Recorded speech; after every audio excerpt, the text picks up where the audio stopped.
morning, this is Susana Bartolata Mix Vlog. Magluluto tayo guys ng isda na may gata. Ito yung ingredients natin: chiling labuyo, lemongrass, pang-asim, yellow ginger, garlic, chili, tsaka onions, tsaka fish, tsaka itong dahon ng yellow ginger. Ayan guys.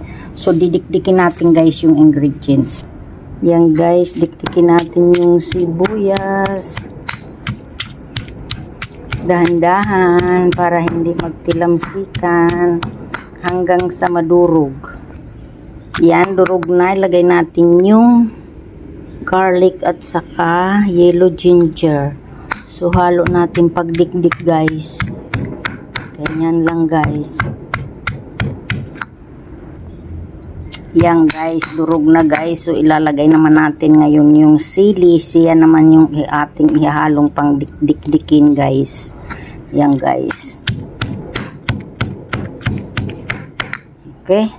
Yan guys, nadikdik na natin silang lahat. So ilalagay na natin siya sa kawali. Nilagay na natin sa kaldero. Ilagay natin yung pang-asim, lemongrass at saka yung labuyong sili. Huwag nating durugin kasi maanghang yan guys. At dahon ng kunyit. Sabawan na natin siya. Lagay natin yung unang gata.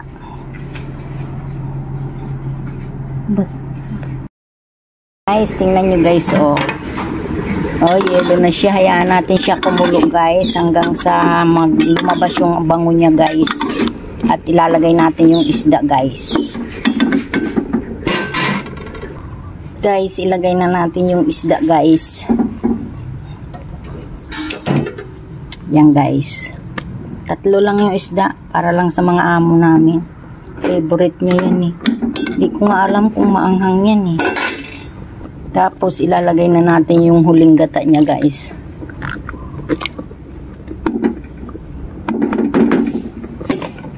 Para creamy. Yan.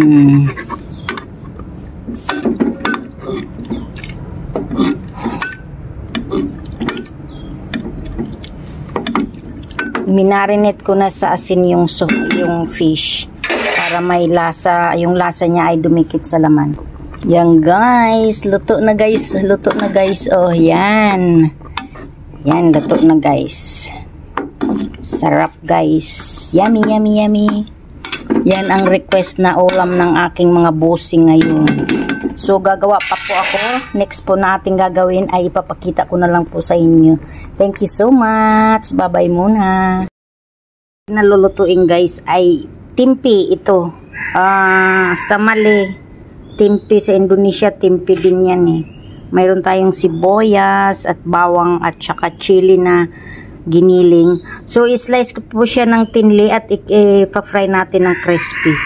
Bali, yung soya beans po ito na preserve, permitted na na soya beans, timpi. Okay? So, slice natin siya guys. Yan guys, nahiwa na natin. Slice na natin yung soya beans. Tapos, ito na rin yung ating sibuyas at bawang. So, ipa-fry natin siyang crispy guys. Yan guys, mainit na yung ating mantika. Ilalagay na natin yung sliced soya beans. Yan, hayaan natin magluto siya ng crispy. Hindi ko inubos. Mamaya naman yung pag naluto ito, yung isa na maisalang ko.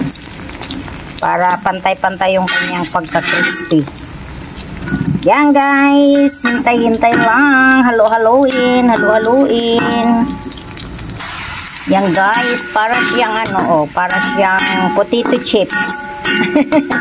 Para siyang potato chips. Nag-light brown na po siya guys. So, continue cooking hanggang maging crispy siya. Ayan guys, crispy na siya guys. Luto na. So, hanguin na natin siya guys. Yan guys, nahaong na natin siya. Ilalagay naman natin yung natira pa. So, continue frying. Yan ang natira. Let it cook. Pangalawa nating salang ay light brown na rin guys. Ayan.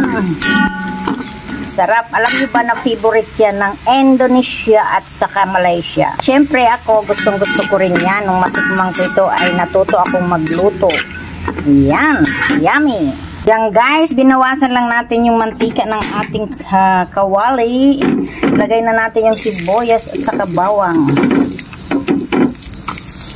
Hayaan natin maluto siya. Lagay natin yung chili paste. Ayan na guys, luto na. Ayan na yung na-fry ko guys. Hayaan natin mag-crispy ng kaunti bago ilagay natin yung ating chiling giniling. Ayan. Yan, ilagay na natin ang ating chili. Yan. Para maanghang ng kaunti.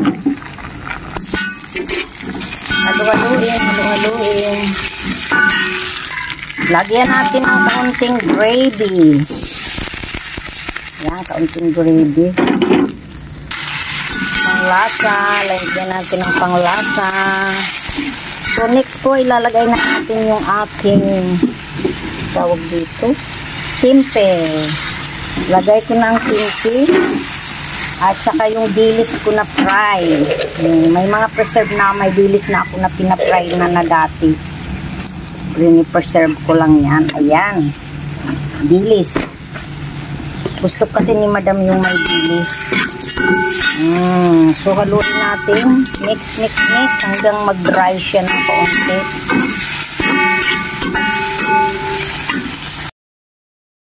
Guys, dry na siya. Kainan na. Masarap yan. Thank you so much guys.